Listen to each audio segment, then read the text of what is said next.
तेजस्वी को clean bowled करने के लिए बाकायदा मैदान में उतर गए हैं एक और शख्स जिन्होंने पूरी तैयारी कर ली है कि तेजस्वी को उन्हीं की पिच पर हराएंगे। ये आप देख रहे हैं प्रशांत किशोर आज पहुंचे थे राघोपुर।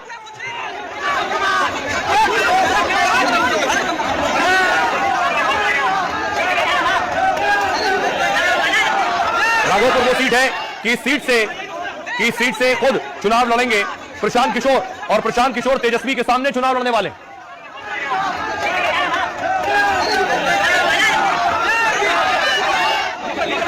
क्या लग रहा है? हम डरने वाले लोग हैं।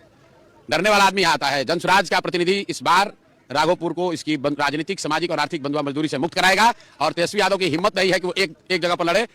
एक जैसे खबर हुई है तुरंत कह रहे हैं कि हम 2 जगह से लड़ेंगे। कहीं ना कहीं उनका जो हिलता हुआ आत्मविश्वास है वो दिखा रहा है कि अभी कोई घोषणा नहीं हुई है कि प्रशांत लड़ रहे हैं, और अभी से कह रहे हैं कि 2 जगह से लड़ेंगे कि 3 जगह से लड़ेंगे। अगर क्षेत्र के लोगों के लिए काम किया है तो डरने की क्या बात है।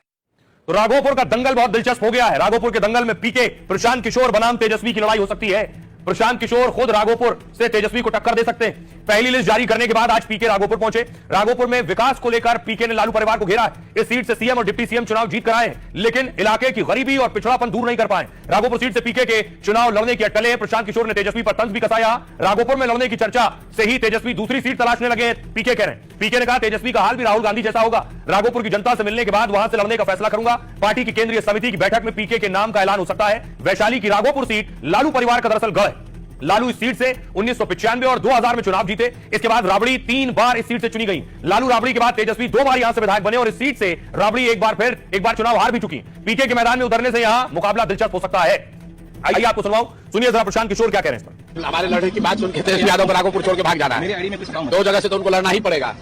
खाली अब चर्चा चल रही है कि प्रशांत किशोर जनसुराज वहां लड़ने आ रहा है तो तेजस्वी यादव दूसरी सीट खोज रहे हैं। उनका भी हालत वही होगा जो राहुल गांधी का अमेठी में हुआ।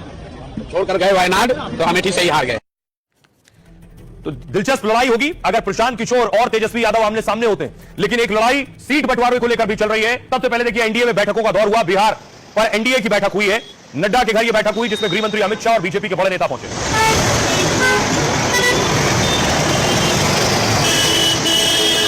उसके बाद बीजेपी कोर ग्रुप की बैठक हुई। विनोद तावड़े, धर्मेंद्र प्रधान, ये सारे नेता इस बैठक के लिए पहुंचे।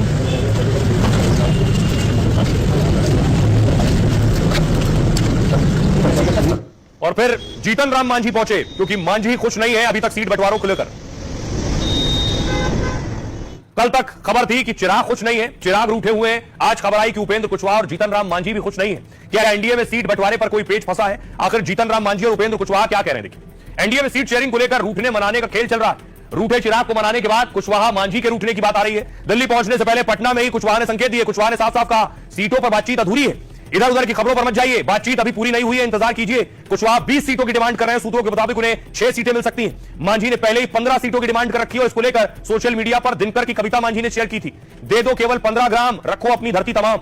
जीतन राम मांझी संतोष सुमन के साथ दिल्ली पहुंचे। बीजेपी अध्यक्ष नड्डा से उनकी मुलाकात हुई। मांझी ने अब 10 विधानसभा सीटों की शर्त रखी है। पहले 15 मांग रहे थे, अब 10 पे आए। बिहार में सीट बंटवारे पर दिल्ली में बैठकों का दौर हुआ। जेडीयू 102, बीजेपी 101 सीट पर चुनाव लड़ सकती है। चिराग को 24, मांझी को 10 और कुशवाहा को 6 सीट मिल सकती है। लेकिन बाकी दलों के दबाव की वजह से ये आंकड़े बदल भी सकते हैं।